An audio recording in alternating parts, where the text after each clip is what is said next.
Баршаңызға сәлем, сіздермен бірге Жансая. Бүгін сіздермен жұмыртқаның қабығы жайлы пайдалы ақпаратпен бөлісетін боламын. Менімен бірге болыңыздар.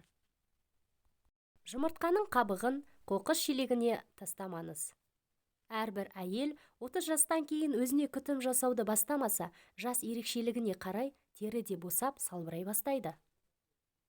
Алғашқы әжім өздерінің де көрініс беруі 30 жастан асқаннан кейін байқалады. Бұл кезде бет терісіндегі эластик, коллагенді жоғалта бастайды. Сондықтан мейлінше жастық қалпыңызды сақтап қалу үшін жұмыртқа қабығының да орасан зор көмегі бар екендігін біріңіз білсеңіз, келесі біріңіздің хабарыңыз болмауы мүмкін. Ендеше, ас үйде жиі пайдаланатын азықтың бірі жұмыртқа екендігі белгілі болса, оның қабығына дейін пайдаға асыруға кірісейік. Қоқысқа тастамаңыз. Салатқа немесе қамыр илегенде, кейде тамаққа жұмыртқаны қосқаннан кейін қабығын қоқыс шелегіне тастамай, кәдеге жарата біліңіз. Онымен бет терісі үшін керемет маска жасауды бастайық. Ол үшін жұмыртқаны тазалап жуып алыңыз. Егер де сенімсіз болсаңыз, бүкіл микробтардан тазартып алу үшін сірке суымен де жусаңыз болады. Жұмыртқаны жарып, ішіндегісін ыдысқа салған соң, сыртқы қабығында қалып қойған жұғындыны саусағыңызбен алып, тазартылған бет терісіне жағып қойыңыз. Қабықтың ішінде сиқырлы қабықша болады. Жұмыртқа қабығының ішкі бөлігінде жұмсақ шілтер секілді жұқа қабықша болады. Сол қабықшаны еппен абайлап қатты қабықтан ажыратып алыңыз. Бұл пленка көз айналасындағы әжімдерге қарсы тұра алатын керемет құрал. Оны екіге бөліп, көз айналасындағы әжімдер көп шоғырланған аймаққа жапсырып қойыңыз. 10-15 минуттай ұстаңыз.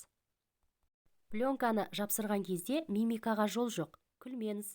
Көз айналасына жапсырған пленка түсіп қалмасы үшін ол маңайды қозғамаған дұрыс.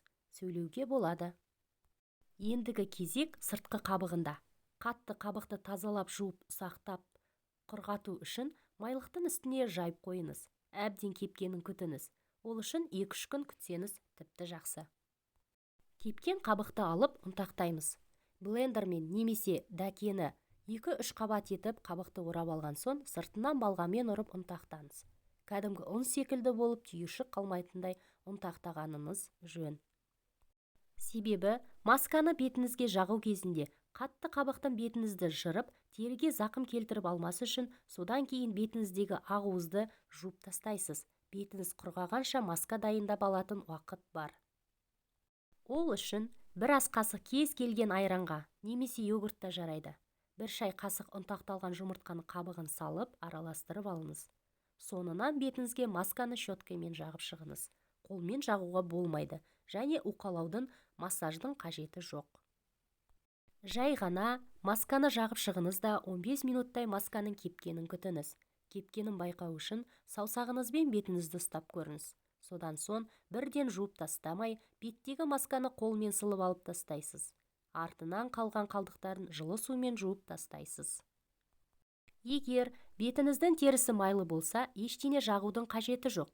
Ал құрғақ тері болса, маскадан соң міндетті түрде нәрлендіргіш кремді жағып қойыңыз.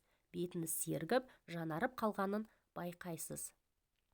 Бұл масканы құрғақ тері үшін аптасына 2 рет, тіпті 3 рет жасауға болады. Майлы тері үшін аптасына 1 рет. Осы масканы жасап тұрсаңыз жеткілікті. 4 аптадан соң теріңіз жасарып, әжімдердің тартылып, әдемі теріге ие болғаныңызды сезесіз. Қолдағы бармен ас үйде жиі қолданатын, бірақ біз көбінесе қажетсіз деп санайтын жұмыртқаның қабығымен ақ керемет нәтижеге жетуге болады. Жасап көріңіз, өзіңізде таңғаласыз. Сіздермен бірге болған Жансая, пайдаларыңызға асырып көріңіздер.